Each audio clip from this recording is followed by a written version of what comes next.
دینی مسائل جاننے کے لیے ہمارا یوٹیوب چینل حضور تحت الشریعہ مشن کو سبسکرائب کریں، اور آج کا عنوان ہے اللہ کی بارگاہ میں پہنچنے کا ذریعہ۔ آئیے سنتے ہیں حضور تحت الشریعہ علیہ الرحمہ و رضوان کی زبانی۔ اللہ تبارک و تعالی اپنے قرآن مجید فرقان حمید میں حضور علیہ الصلوۃ والسلام کی محبوبیت کبریٰ کا اعلان حضور علیہ الصلوۃ والسلام ہی کی زبان سے کروا رہا ہے۔ ارشاد ہے، قل ان کنتم تحبون اللہ، اے محبوب تم فرما دو، اے لوگو تمہیں اللہ سے اگر محبت ہے، فاتبعونی، تو میرے مصطفیٰ صلی اللہ علیہ وسلم سے محبت کرو، یحببکم اللہ، اللہ تبارک و تعالی تمہیں اپنا محبوب بنا لے گا، ویغفر لکم ذنوبکم، اور اللہ تبارک و تعالی تمہیں تمہارے گناہوں کو بخش دے گا، واللہ غفور الرحیم، اور اللہ تبارک و تعالی بخشنے والا ہے، مہربان ہے۔ اللہ تبارک و تعالی نے اپنے رسول کریم سرور عالم صلی اللہ تبارک و تعالی علیہ وسلم کی محبوبیت کو ہمارے اور آپ کے اوپر یوں آشکار فرمایا کہ اللہ تبارک و تعالی نے اپنی محبت کو اپنے رسول کی محبت بتایا، اور اپنے رسول علیہ الصلوۃ والسلام کی محبت پر اللہ تبارک و تعالی نے اپنی محبوبیت کا وعدہ فرمایا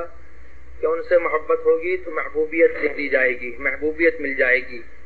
جو ان کو چاہے گا وہ اللہ کا محبوب ہو جائے گا، وَيَغْفِرْ لَكُمْ ذُنُوبَكُمْ، اور تمہارے گناہوں کو بخش دیا جائے گا، وَاللَّهُ غَفُورٌ رَحِيمٌ، اور اللہ تبارک و تعالی بخشنے والا ہے، مہربان ہے۔ اس آیت کریمہ سے معلوم ہوا کہ حضور صلی اللہ علیہ وسلم کی محبت اللہ تبارک و تعالی کی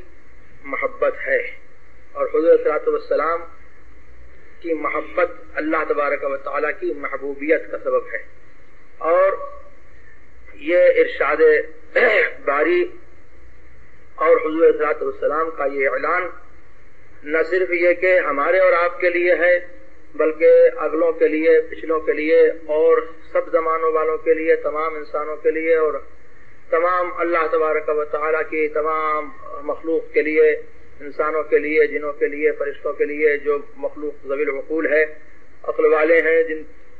ان سب کے لیے جو ہے اللہ تبارک و تعالی کے رسول اعظم کا یہی اعلان ہے کہ اگر اللہ سے محبت کرتے ہو، اگر اللہ کی محبت ہے، فاتبعونی، تو مجھ سے محبت کرو، یحببکم اللہ، اللہ کے محبوب ہو جاؤ گے، ویغفر لکم ذنوبکم، اور اللہ تبارک و تعالی تمہارے گناہوں کو بخش دے گا، واللہ غفور الرحیم، اور اللہ تبارک و تعالی بخشنے والا ہے، مہربان ہے۔ اللہ تبارک و تعالی نے اس آیت کریمہ سے یہ ثابت ہوتا ہے کہ حضور سرور عالم صلی اللہ تبارک و تعالی علیہ وسلم کو اپنی نیابت مطلقہ اور اپنا نائب اعظم اور اپنا خلیفہ اعظم اللہ تبارک و تعالی نے حضور صلی اللہ علیہ وسلم کو بنایا ہے، اس لیے کہ اللہ نے حکم دیا کہ قل، یہ تم فرما دو، اور یہ نہیں بتایا کہ کس سے فرما دو، کہاں کے لوگوں سے فرما دو، کس زمانے والوں سے فرما دو، مخلوق کے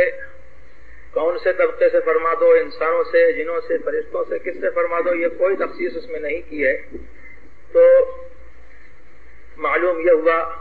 کہ اللہ تبارک و تعالی کے نائب اعظم اور خلیفہ معظم اور اللہ تبارک و تعالی کے جناب میں وسیلہ عظمیٰ حضور سرور عالم صلی اللہ تبارک و تعالی علیہ وسلم کی ذات ہے، اور یہ خطاب حضور صلی اللہ علیہ وسلم کا سب کے لیے عام ہے، اگلوں کے لیے بھی، پچھلوں کے لیے بھی، رسولوں کے لیے بھی، نبیوں کے لیے بھی، ان کی امتوں کے لیے بھی، اور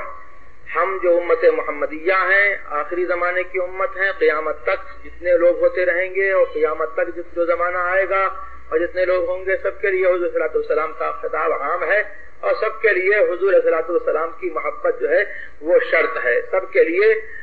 ذریعہ وصول اللہ کی بارگاہ میں پہنچنے کا ذریعہ حضور صلی اللہ علیہ وسلم ہی کی ذات ہے، اور وہ وسیلہ عظمیٰ ہے، سب کا وسیلہ حضور صلی اللہ علیہ وسلم